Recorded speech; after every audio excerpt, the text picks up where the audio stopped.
नमस्कार साथियों, मैं के मलिक स्वागत करता हूं आपका गुरुकुल श्योर 60 में।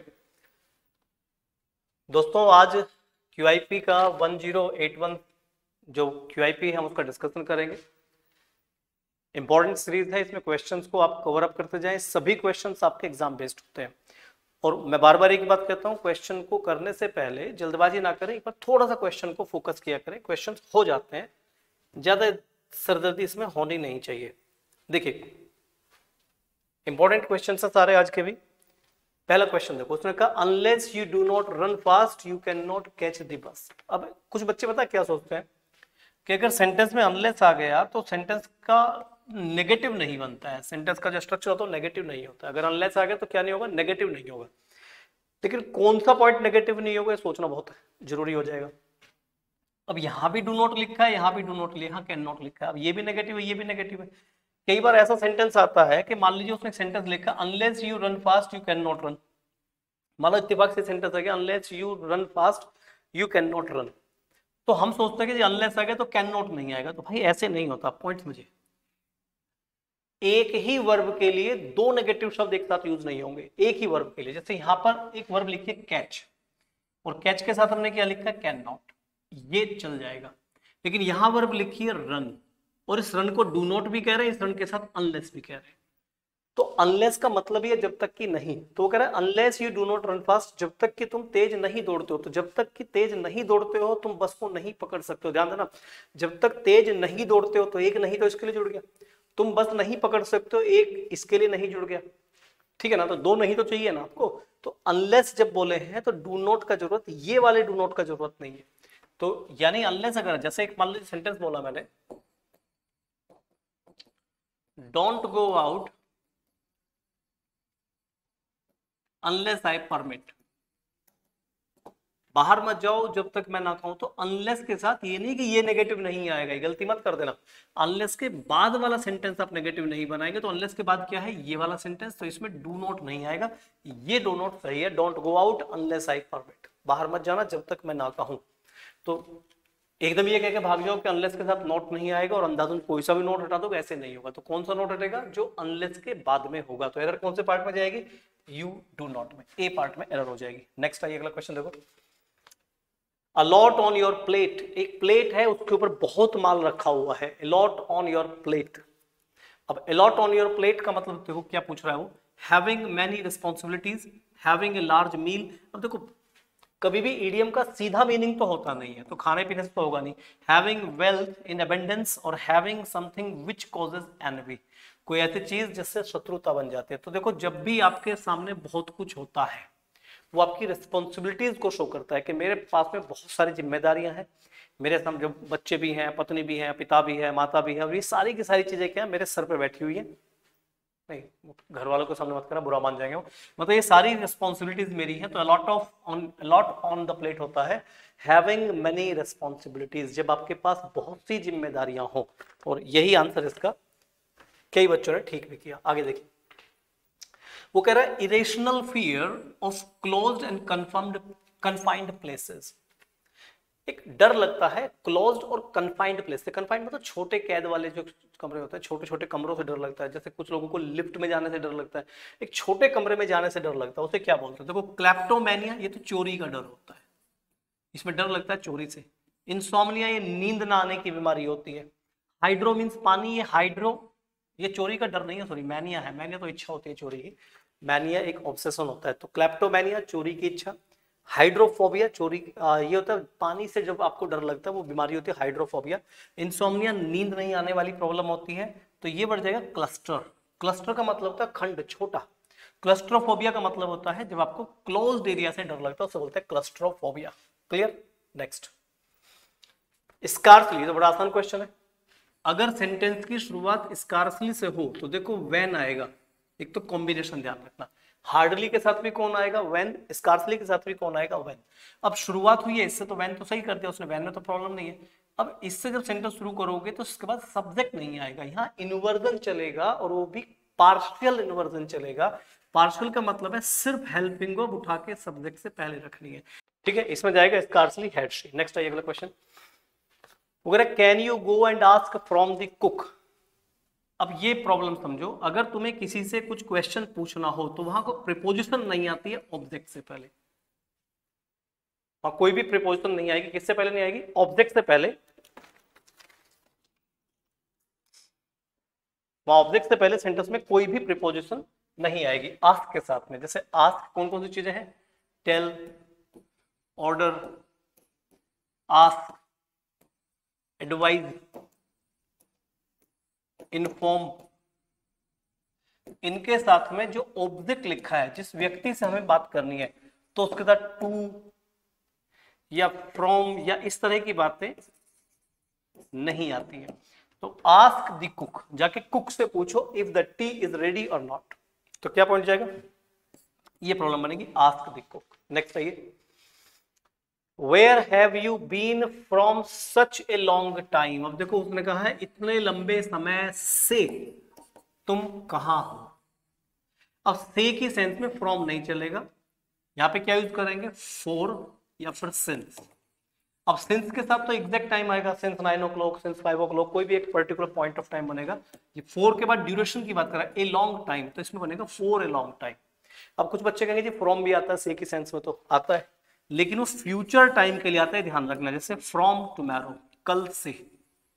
अगर मैं कहता हूं यस्टरडे भी देखो कल होता है, अगर मैंने कहा कल से तो वो यस्टरडे पिछले कल से काम शुरू हुआ, तो इसमें आएगा सिंस यस्टरडे। और अगर मैं कहूं आने वाले कल से शुरू हुआ, तो उसे बोलते हैं फ्रॉम यस्टरडे। आने वाले टाइम से फ्रॉम, बीते हुए टाइम से सिंस या फॉर। तो 1 घंटा से, इतने लंबे समय से कहां हो, तो ये समय तो पुराना ही होगा ना, तो इसमें क्या करेंगे, for a long time. Since नहीं आएगा। पूछना हो किसी बच्चे को तो आके पूछ लेना कि इसमें सिंस क्यों नहीं है। नेक्स्ट आइए, relating to speeds close to that of sound. ये कह रहा है कि स्पीड की बात कर रहा है, और वो जो साउंड जहां भी आएगा, साउंड का मतलब होगा सोनिक। या ध्यान रखना, नॉर्मली क्या होता है, साउंड जो होता है फोन होता है, फोन या तो फोन वर्ड साउंड को बोलते हैं। जहां रूट वर्ड फोन आएगा वो भी साउंड को रिप्रेजेंट करेगा, और जहां सोनिक वर्ड आएगा वो भी वर्ड आपका साउंड को रिप्रेजेंट करेगा। तो ट्रांससोनिक वर्ड इसका अप्रोप्रिएट होगा। ये वर्ड लिखा ट्रांसल्यूसेंट। ट्रांसल्यूसेंट का मतलब होता है स्पष्ट, ल्यूसेंट स्पष्ट को बोलते हैं, क्लियर को। ट्रांसपेरेंट ये पारदर्शी होता है। ट्रांसफॉर्म्ड ये बदल जाना होता है, जब आकार बदल जाता है, तो ये वर्ड जाएगा ट्रांसफोनिक।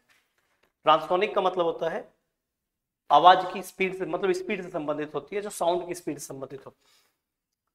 Select the wrongly spelled word, EXPLAN, आई नहीं आएगा, यही गलत है, बस सही स्पेलिंग है EXPLANATION। एक्सप्लेनेशन की स्पेलिंग ये है, और देखो एक्सप्लेन की स्पेलिंग ये है। एक्सप्लेन की स्पेलिंग ये बनेगी, एक्सप्लेनेशन की स्पेलिंग में आई नहीं आता, बाकी फिर अपना आप ऑलरेडी ठीक होंगी। जब एक गलत पूछ रहा है वो, तो वो पहली गलत है, एक्सप्लेनेशन। एक्सप्लेनेशन का मतलब वर्णन, क्लियर। इस क्वेश्चन को देखो, we did not buy dining table. हमने कभी डाइनिंग टेबल नहीं खरीदी। We did not buy dining table, हमने डाइनिंग टेबल नहीं खरीदी। कारण क्या, बिकॉज वाज टू एक्सपेंसिव, ये बड़ी महंगी थी। अब देखो यहाँ पे वर्ब आ गई, तो वर्ब से पहले तो हमें नॉमिनेटिव यानी सब्जेक्टिव केस चाहिए ना, तो ये सब्जेक्टिव नहीं है, ये सब्जेक्टिव नहीं है, ये सब्जेक्टिव नहीं है, ये है इट। बिल्कुल इसके पास में घुसा दिया इट को, यहाँ पे दुश्मन यहाँ रख देते इसको। चलो, इट वॉज टू एक्सपेंसिव, ठीक है ना, तो it was, it is, it was, it has been, it बनेगा। नेक्स्ट आइए, देखो ध्यान से, he sat down beside me. Beside का मतलब, देखो दो वर्ड ध्यान रखना, ये आगे भी सेट के अंदर लिखा हुआ है, एक है बिसाइड, एक होता है बिसाइड्स। कंफ्यूज मत होना इन शब्दों में। अगर बिसाइड है तो बी प्लस साइड। देखिए बी प्लस साइड का मतलब होता है पास में होना, ऐसे B plus side plus S. अगर इसमें एस आ गया तो इसका मतलब होता है एक्स्ट्रा, ये एक्स्ट्रा हो जाएगा, यानी कि अतिरिक्त इसका मीनिंग हो जाता है, अतिरिक्त, ये एक्स्ट्रा हो जाता है, क्लियर। तो यहाँ पे ध्यान रखना, बिसाइड्स मीन्स पास में, बिसाइड मीन्स पास में, बिसाइड्स मीन्स एक्स्ट्रा। तो he sat down beside me and start. अब देखो एंड आ गया, और एंड के बारे में हमेशा एक पॉइंट बताता हूँ, जब भी एंड आएगा तो उसके बाद जो भी वर्ब लिखी है उसकी जो फॉर्म बनेगी वो सेम वही फॉर्म बनेगी जो उससे पहले वाली फॉर्म होगी। तो उससे पहले क्या लिखा, देखो ध्यान से क्या लिखा है, सेट। कौन सी फॉर्म है, सेकंड फॉर्म। तो यहाँ भी कौन सी फॉर्म जाएगी, सेकंड फॉर्म, क्लियर। यानी कि क्या बनेगा, स्टार्टेड। और स्टार्टेड देखो यहाँ भी है, यहाँ भी है, और यहाँ भी है। ये तो बात क्लियर होगी, स्टार्टेड सब में। तो स्टार्टेड के बाद क्या आता है, जीरंड। ये नॉन फाइनाइट में पढ़ा होगा, तो स्टार्टेड जीरंड ए पार्ट में है, खत्म। ठीक है, नेक्स्ट क्वेश्चन आइए। देखो अब ध्यान से, जल्दी से समझ जाओ इस क्वेश्चन को। अब अगला क्वेश्चन देखें नेक्स्ट। ये क्लॉज टेस्ट है। Mount Agung is a volcano on the popular tourist island of Bali in Indonesia. अब वोल्केनो के बाद यहाँ पे हमें भरना है, एक ऑप्शन भरना है। वोल्केनो के बाद में क्या आएगा, देखो कि वो एक वोल्केनो है, टूरिस्ट आइलैंड बाली में, इंडोनेशिया में एक वोल्केनो। और वोल्केनो इन नवंबर 2017 क्या हुआ, फटे, इरप्ट हुआ, फायर्ड हुआ, ब्लास्ट हुआ, या क्या हुआ। अब कुछ बच्चे फायर्ड करे तो आग लग गई, कुछ कहते हैं ब्लास्ट हो गया। वोल्केनो ब्लास्ट में क्या होता है कि चीज़ों को हमने फट लिया, क्योंकि होता क्या है, इरप्टेड होता है। कुछ बच्चे सोचते हैं कि नहीं ब्लास्ट हुआ होगा, फटा होगा, वोल्केनो फट जाता है। तो फटने का मतलब से ट्यूब फट गई, ऐसे नहीं है पॉइंट यहाँ पे आके। तो यहाँ पर जो आपको ध्यान रखना है, इरप्शन वर्ड सही ही होगा, erupt.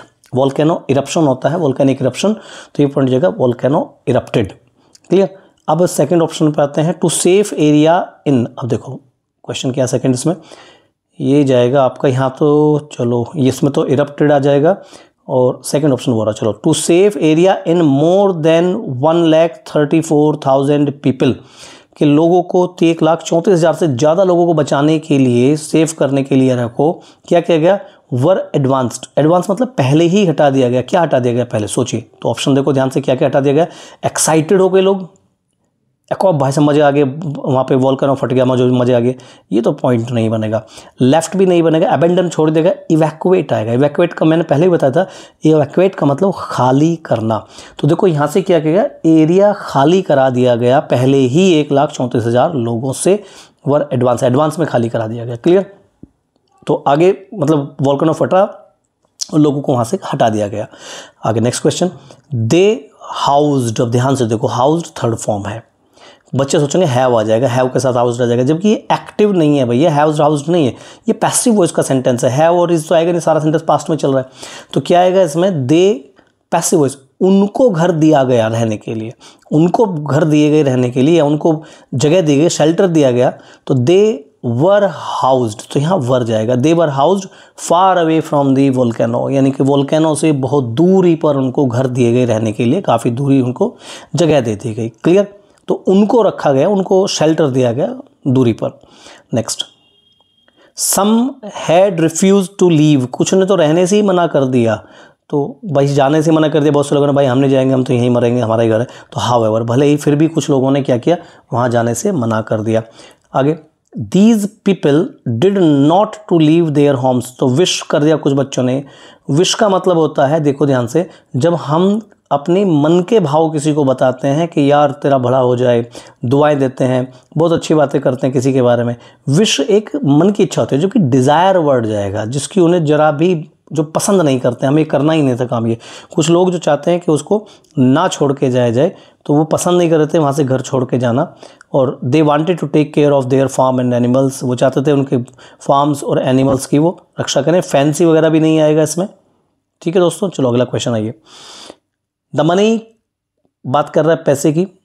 The money collected by the students of this school, कि पैसा जो लिया गया बच्चों से, करेक्ट सेंटेंस है। देखो ध्यान से, जो बच्चों के द्वारा कलेक्ट किया गया पैसा, तो पैसा किसके द्वारा कलेक्ट हुआ, बच्चों के द्वारा स्कूल में, उसे डिपॉजिट कर दिया गया प्राइम मिनिस्टर के फंड में। देखो इसका सब्जेक्ट कौन है, ध्यान से देखो, इसका सब्जेक्ट सेंटेंस का द मनी, और साथ में क्या लिखा है वर्ब इसकी, was deposited in the prime minister fund. Money को कहाँ डिपॉजिट किया गया, प्राइम मिनिस्टर फंड में, ये वर्ब होगी। ठीक है। और कौन सी मनी, दैट वाज कलेक्टेड, जिसे कलेक्ट किया गया था बच्चों के द्वारा। ये बन गया आपका पैसिव वॉइस का सेंटेंस। तो इस वजह से सेंटेंस जाएगा नो इम्प्रूवमेंट, करेक्ट सेंटेंस है। इसमें जरूरी नहीं कि दैट वाज लिखा ही जाए, ऐसा जरूरी नहीं होता कई बार। तो कंजंक्शन को यहाँ से हटा देते हैं, ये फ्रेज बन जाती है, तो हम यहाँ से दैट वाज को हटा देते हैं, ये हट गया। तो दैट वाज कलेक्टेड का फॉर्म था। आ गया ये रॉन्गली स्पेल्ड वर्ड पूछ रहा है, ध्यान से देखो, आसान है। लगेज, LUGGAG करेक्ट है। LUXURIUS ये भी करेक्ट है। LUMNIMINOUS ठीक है। LUDIC नहीं, यू नहीं आएगा, ROUS। लिडिकुलस, हास्यास्पद, ये तो सभी का ठीक ही है, ज़्यादातर स्टूडेंट्स का। ठीक है ना। तो लिडिकुलस का मतलब होता है हास्यास्पद, कोई ऐसी चीज़ जो बड़ी हास्यास्पद होती है उसे लिडिकुलस और लुमिनस अगर देखोगे ध्यान से, लुमिनस होता है प्रकाशित हो जाएगा, लग्जूरियस आरामदायक होता है, रिचनेस वाला होता है, और लगेज तो सबको पता ही है सामान होता है। तो लुडिक्रस यहाँ पे सही वर्ड होगा। इसमें स्पेलिंग चेक कर लीजिएगा, LUDICROUS। चलो आगे देखो, सी चेंज मतलब बहुत बड़ा परिवर्तन हो जाता है। एक ऐसी चीज़ जिसमें बहुत ही बड़े स्केल परिवर्तन है, यानी कि रेडिकल चेंज। रेडिकल चेंज मतलब, रेडिकल का मतलब समझ लीजिए, रेडिकल जो होता है, रेडिकल का मतलब होता है संपूर्ण रूप से या फिर कंप्लीटली कोई चीज़ बदल जाना, यानी कि पूर्ण परिवर्तन जो होता है वो रेडिकल चेंज में आ जाएगा। तो ये वर्ड यहाँ पे सही है, रेडिकल चेंज। क्लियर। नेक्स्ट आइए, कांस्टेंट।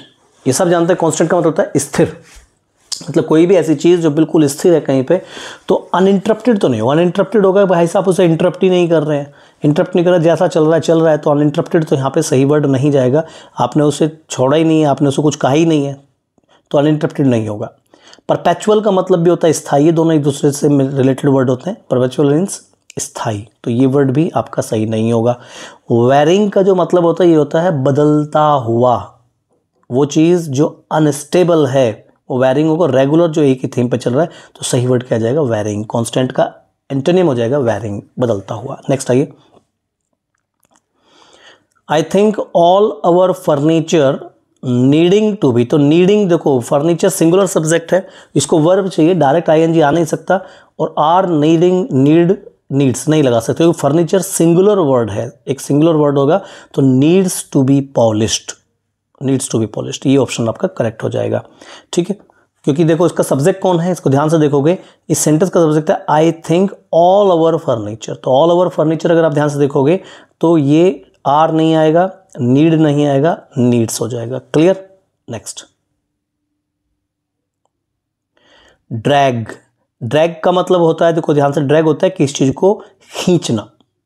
जब कोई भी चीज़ खींची जाती है उसे ड्रैग बोलते हैं, पकड़ के खींच लेना।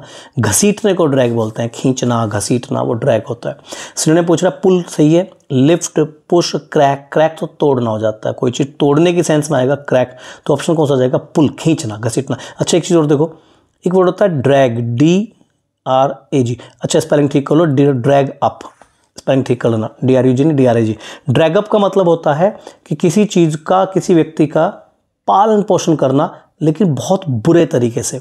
जैसे भीख मंगवा रहे हैं किसी आदमी से, है ना, या आप उससे कह रहे हैं कि जा हमारे लिए पैसा कमा के ला, बाल मजदूरी करवा रहे हैं, वो ड्रैग अप होता है। कहते हैं अल्लाह के देना बच्चे पैदा हो गए, भगवान के देना हो गए बच्चे पैदा, 15-15 बच्चे चल जाएंगे, पल जाएंगे, तो उसे ही ड्रैग अप बोलते हैं। जो बस पल जाएंगे वो ड्रैग अप होता है, बस पल जाएंगे बच्चे, उसे ड्रैग अप कहते हैं। एक होता पालना, एक होता पल जाना।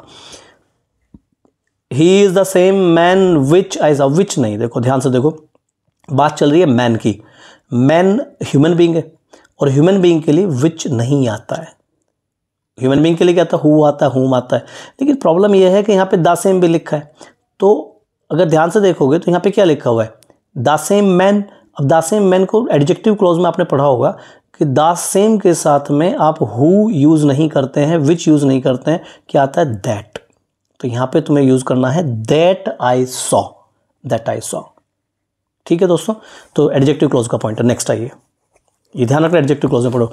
ड्यूबियस, अच्छा एक रह गया, it is difficult for him to. अब ये तो खत्म, उड़ा दो इस क्वेश्चन को, तो टू के साथ वर्ब की फर्स्ट फॉर्म, बात खत्म। प्रोवाइड, ये तो आसान पॉइंट है, आप हमेशा याद रखते हो, टू के साथ जब भी टू लिखा है, इन्फिनिटिव का पार्ट है, टू के साथ आता है वर्ब की फर्स्ट फॉर्म ही आएगी हर हाल में, टू के साथ वर्ब की फर्स्ट फॉर्म। क्लियर है पॉइंट, इसमें कोई सरदर्दी नहीं। ड्यूबियस, ड्यूबियस का मतलब होता है एक ऐसी चीज़ जिसके द्वि अर्थ हों, मतलब उसमें कन्फ्यूजन क्रिएट हो सकता है, आपको उसे ड्यूबियस बोलते हैं। एक ऐसी चीज़ जिसमें क्या होता है, कन्फ्यूजन होता है, कन्फ्यूजन, ड्यूबियस। संदिग्ध इसे कहा जाता है, इसका अस्पष्ट मीनिंग हो सकता है, अस्पष्ट, या इसका मतलब होता है संदिग्ध होता है, संदिग्ध, ड्यूबियस। अच्छा इसमें इन्होंने एंटोनिम लिखा ऊपर, भाई एंटोनिम नहीं आएगा इसका, ये सर्टेन है, हेजिटेंट है, अनकन्विंस्ड है। इसका सिनोनिम देख लेना, सिनोनिम बन सकता है इस वर्ड में, एंटोनिम नहीं बनेगा इसका। तो ड्यूबियस का सिनोनिम, ड्यूबियस का मिलता हुआ मीनिंग क्या होता है, डाउटफुल, अस्पष्ट, संदिग्ध। तो ड्यूबियस का क्या जाएगा, डाउटफुल जाएगा। ठीक, ड्यूबियस मीन्स अस्पष्ट, संदिग्ध। ठीक है, चलिए तो इसे ध्यान रखना, इसका मीनिंग क्या जाएगा, डाउटफुल। नेक्स्ट आइए, डैमसेल बड़ा इंपॉर्टेंट वर्ड है, ये तो इंपॉर्टेंट वर्ड है, इसको तो याद कर लो डैमसेल का। तो आप लोग, डैमसेल मतलब होता है गांव की सुंदरी, एक ऐसी लड़की जिसके पीछे पूरा गांव पागल हो रखा है। वो जाती है, सर पे उसने गोबर का तसला रख रखा है और मेकअप लगा रखा है, सुंदर लड़की गांव की है, गांव की लेकिन सुंदरी, गांव की सुंदरी है। मतलब खेत पे भी जाएगी तो भाई साहब मेकअप करके जाएगी, आईलाइनर लगा के जाएगी, गांव की सुंदरी बोलते हैं। तो कहीं जा रही है, कहीं घूम रही है, ठीक है ना, तो गांव की सुंदरी पूरा आप समझ लेना। गांव की जो सुंदर लड़की होती है उसके पीछे दीवाने होते हैं लोग, उसे डैमसेल कहा जाता है। अब इसका पूछना है सिनोनिम, तो ये तो डायन होती है, डायन। हैग तो होता है डायन, ये तो पॉसिबल नहीं होगा।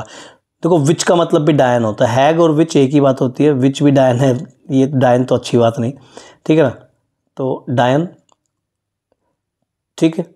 दूसरा वर्ड क्या है कि डायन, बस छोड़ो सुनो, हैग। अब हैग को याद भी कर सकते हो तुम लोग, बता दूंगा उसमें विच भी डायन होती है, ठीक है। अच्छा हैग को मैंने बताया अभी तक, कोई चीज़ जैसे किसी चीज़ को देख के तुम हग दो और डरना। और स्पिंस्टर होता है बूढ़ी महिला, बूढ़ी, लेकिन जिसने शादी नहीं की उसे बोलते हैं स्पिंस्टर, लेकिन वो बूढ़ी हो चुकी, उसकी उम्र निकल चुकी है, उसे बोलते हैं बूढ़ी। लेकिन जो जवान लड़की है उसने शादी नहीं की उसे बोलते हैं मैडन। तो डैमसेल का क्या जाएगा, मैडन। इसको ध्यान रखिएगा, ध्यान से इस वर्ड को याद रख लो। और ये श्योर 60 गुरुकुल है, इसे सब्सक्राइब कर दीजिए, चैनल को शेयर कर लीजिए।